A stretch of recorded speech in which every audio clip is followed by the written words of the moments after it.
Another Rolex video. Hello my friends, today as mentioned in my last one I would like to discuss 12+1 interesting alternatives to the Rolex Submariner Hulk, non-Hommage edition. Alright guys, hope you have fun with that one, let's go!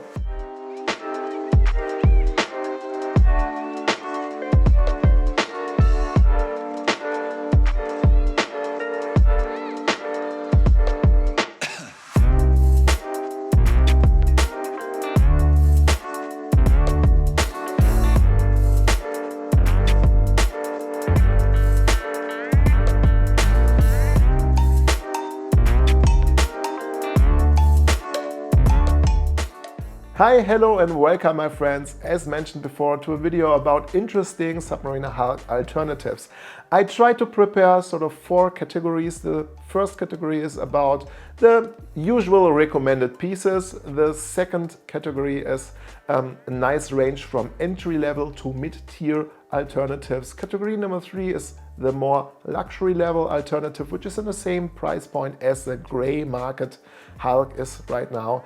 And category number 4 is actually about 2 watches I found which are produced in lesser quantities than the Hulk, which are a little bit rare as well, but you can buy, and well, they are a little bit more expensive, but they are not incredibly expensive as some Rolex models are. So I hope these are really interesting ones for you, so let's check them out in the detail. Let's go!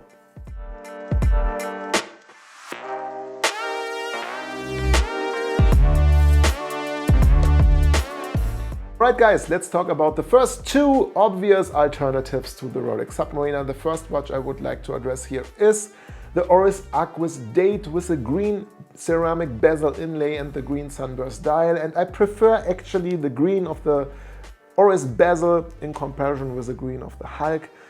I think it's a darker green, which works very well with the sunburst dial. I do like the position of the date. 300 meters of water resistance is very decent. The integrated bracelet, well, this is a pro or a con because I do like it. I do like how the watch appears or how it looks on the wrist. On the other hand, it isn't that strap friendly.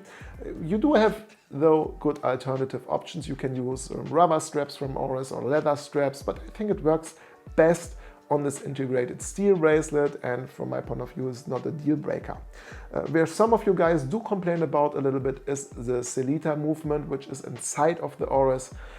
To me it's fine, it's not special decorated, but it works. I did own the ORIS Staghorn in my collection and I didn't have any trouble with the movement. It was accurate enough, like about plus 3 to 5 seconds a day. It was alright, it was okay, so not a big deal.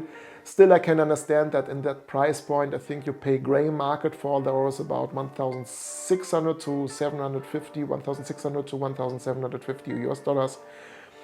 You could expect also a higher end version of the Selita or an ETA 2824. Nevertheless, I think the design, the specs, they are there. It's a beautiful watch, an iconic watch from ORIS, and I think a very good alternative. Alternative number 2 comes from TAG Heuer. We do discuss, of course, the recently introduced TAG Heuer Aquaracer. Also, of course, in green. The difference to the ORIS here is that it sports an aluminium bezel inlay in green. I don't mind that because I think sometimes an aluminium bezel does work better with a sunburst dial, referring here to the Rolex Submariner 116613 LB I did own as well. And sometimes the ceramic bezel inlay, the blue, didn't match the sunburst dial. The 16613, the predecessor of the 6-digit two-tone bluesy, did have also an aluminium bezel inlay, and this worked better from my point of view. Overall, the TAG Heuer is a beautiful watch. I like the shape of the bezel. I like overall how the dial has a texture to it. So you have like this teak pattern on the dial, a rich sunburst green, of course, works very well with the bezel, 300 meters of water resistance as well. The movement, well, I'm not so sure whether they use a Selita or an ETA. I thought they do use exclusively Selita movements right now, but a couple of months ago I saw a video from Bruce Williams where he did open actually a TAG HEUER Aquaracer with his watchmaker, and there was an ETA movement inside. So you never know. The plastic ring which holds the movement in place is used with TAG HEUER. Some of you guys do complain about that as well. Well, to me it's not a deal breaker, it's not a big issue, but I can understand that you can expect in this price point a steel version. Anyways, to me it's fine. Oh, and the bracelet is held together with pins at the TAG HEUER. I prefer screws you can find on the ORIS, but also this pin bracelet is not a big deal, so you really easy can exchange or shorten the bracelet. Far better than the pin collar system some SEIKOs do have. Anyways, if I had to select from these two watches, I think I would prefer a little bit the TAG HEUER. Not sure why. I think I prefer the design, the K-shape of the TAG HEUER over the one of the ORIS. Anyways, I think two great first alternative watches, green dive watches.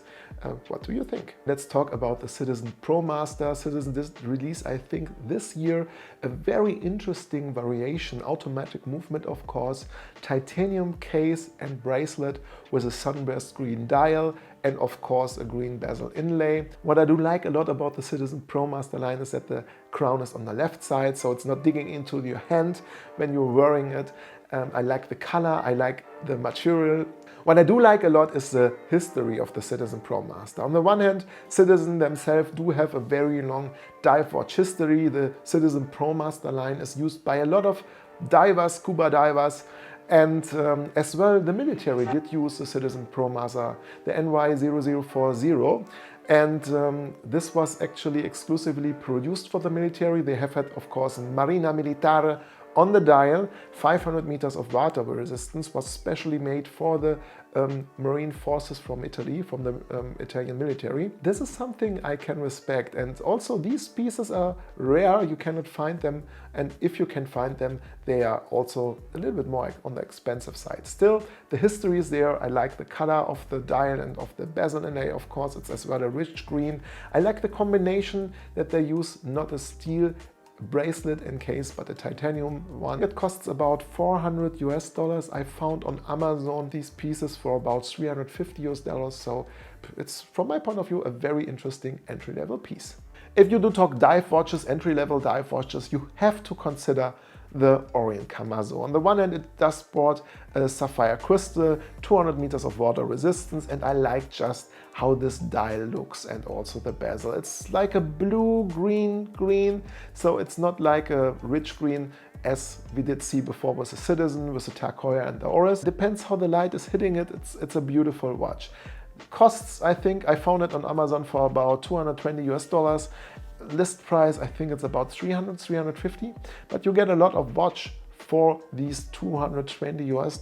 Sapphire crystal, as mentioned before, 200 meters of water resistance, movement, automatic movement, manual windable, hackable. This watch has a strong punch and it's definitely a good recommendation. And if you're just starting with the hobby, I think you should check out the Kamasu. Kamasu. Hi. From Japan back to the Swiss Alps, so to say, I would like to discuss with you a little bit the CERTINA DS Action Diver with the mid-green dial and bezel inlay, Powermatic 80 movement inside, sapphire crystal of course. I think you can get these one for about $570 to $600 US. It's a nice package, sort of an in-house movement. Well, they belong to the Swatch group. For me it counts. A good price point for a Swiss-made watch. Very unique and interesting design. The history is there with CERTINA, so overall I think a great pick in the mid to entry level range. So while we are in the Swiss Alp region, let's discuss another Swiss brand, which is RADO. And RADO, from my point of view, I think they do produce ceramic cases and ceramic bezel inlays since ages, even before Omega was thinking about that. And I think the Captain Cook here especially is a very interesting alternative.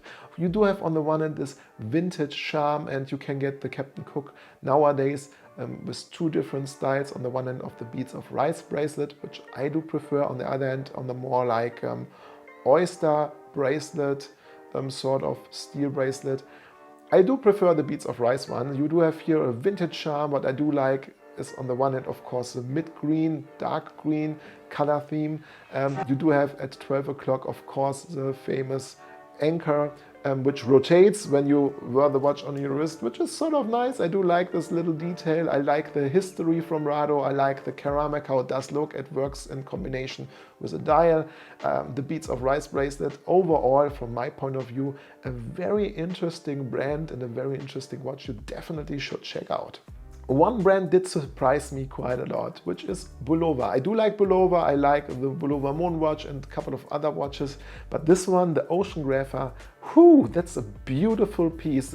We don't have a sunburst dial here. I know, that's fine to me, it's like a matte green, and I do love also the bezel color. It's black bezel, and from 12 to 15 you do have then the green color, which is matching of course the color of the dial, and it's like pure vintage. This watch is gold to me. I really have to check this out in the metal, and I think you should do as well. 200 meters of water resistance, and you can tell I'm over the moon about this release, about this watch, and especially in the green variation, and I really think Bulova did nail it with this piece and this design. So of course, we're going to discuss and talk about SEIKO. First, about the SEIKO Sumo in green with the 6R15 in-house movement. I did hold this one in my hands last year at a watch event, and also last year when I was SEIKO shopping in Japan. So when I was purchasing actually this turtle, great white, I did also check out again the SEIKO Sumo, and the Sumo is respected by a lot of watch collectors, of course by the SEIKO aficionados. It's a beautiful, unique piece. It's a big one, but wearable, and I do like the sunburst dial. I do like the overall appearance and the looks of this watch, and I think it's definitely a very special piece for a lot of you guys and also for me.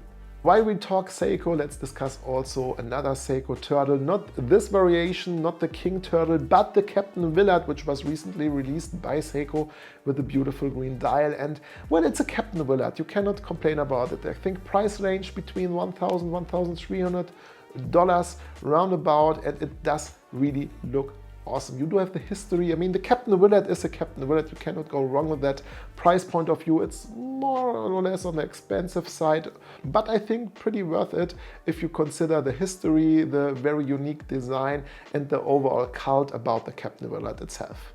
No way, guys, this is a pretty long video, I know. We finally arrived at category 3, luxury alternatives to the Rolex Submariner Hulk. Well, let's discuss Blancpain 50 Fathoms Bathyscape. I found here the recently introduced limited edition, the Mocaran, which is a shark species which is endangered. So Blancpain tried to collect money to protect this particular species, which is nice. You have a tropical green sunburst dial, a green bezel, and come on, Blancpain has a lot of punch. The history is definitely there. I do prefer the design of the Bathyscape over the regular 50 Fathoms, but this is my personal taste. I can understand if you do this, see different. Anyways, I think Blancpain 50 Fathoms Bathyscape as well brings you a lot of value. We definitely do talk here about autorology, in-house movement. And if you consider the regular gray, black or blue variation of the Bathyscape, well, I think you can pick them up between $6,900 to $7,500 US, and you get a lot of watch for that money. So from my point of view, definitely an interesting luxury alternative. Second luxury diver alternative to the Hulk, from my point of view, is the Royal Oak Offshore diver with a green dial, and I think you spend about 18 to 19,000 US for this particular piece, and it isn't that easy to get either. But the Hulk, because it's discontinued, the price is increasing more and more thanks to the investment guys. Other topic. Anyways, if you are willing to spend about 18 to 19,000 euros for Rolex, you definitely should consider also AP. And when we talk about this price point, I definitely would prefer purchasing autorology like the AP Royal Oak over a steel sport from Rolex. If we do talk precious metals, well, this is on another page, but when we talk steel sports models, I think I would definitely go for the AP. Category number 4, my two hidden gems. The first of the two I would like to talk about is again a HEUER Aquaracer with a green sunburst dial but a steel bezel. The Emerald, the watch which was produced, as far as I know, exclusively for the US American market and for a very short period of time. Bruce Williams did introduce this piece when I saw the first time his video and his review about this watch. I was blown away. I really wanted to buy it, and it becomes difficult to find one nowadays. I encountered one in London, contacted the seller, and it was already gone for 2,150. Now you can find some on Chrono24 or on eBay about 2,500 to 3,000 euros, and this definitely to me is a stunner. Yes, I know it is just a TAG HEUER Aquaracer, but it's a rare one. I definitely like the combination with the steel bezel and the green sunburst dial. Something about it, I don't know, and it's a beautiful watch. No one or not a lot of people do own and can enjoy, and not a lot of people can have. So this is my first hidden gem. Let's check out the second one. Hidden gem number 2, as mentioned before, comes from SEIKO, and we do talk here about the famous SEIKO Marine Master, here in a limited edition with green dial, golden hand. Such a beautiful watch, not produced in big quantities, and the Marine Master itself is a watch. This is to me the ultimate SEIKO dive watch in terms of technology, in terms of innovation. The Marine Master was one of the first watches which did sport a fine adjustment possibility in the class. And this in combination with this beautiful color combination, this is really a hidden gem, known and respected by watch collectors, by watch fans. Not everyone knows what it is, and of course you spend about, what is it, 3,000 to 3,300 US dollars for this piece, which is a lot for a SEIKO, but you get so much for this money. A rare piece, very small quantities. I know the Marine Master wears big, it's sometimes a little bit heavy, it's not the most comfortable watch on the wrist, but it's a real tool watch, a real great dive watch with a long history, with a lot of innovation, with a lot of, I don't know, punch, and definitely my favorite of all these watches I introduced as alternatives to the Hulk, to the Submariner. Alright guys, that's it for today. These are my 12+1 alternatives to the Rolex Hulk. I'm eager to learn about your opinion. What do you think about my suggestions? What would be your suggestions? Share it with me and the community in the comment section below. Guys, I wish all of you now a very happy week and a good start in the new week. I look forward to see you in the next video. Say goodbye and auf Wiedersehen. Euer Konstantin. Ciao guys.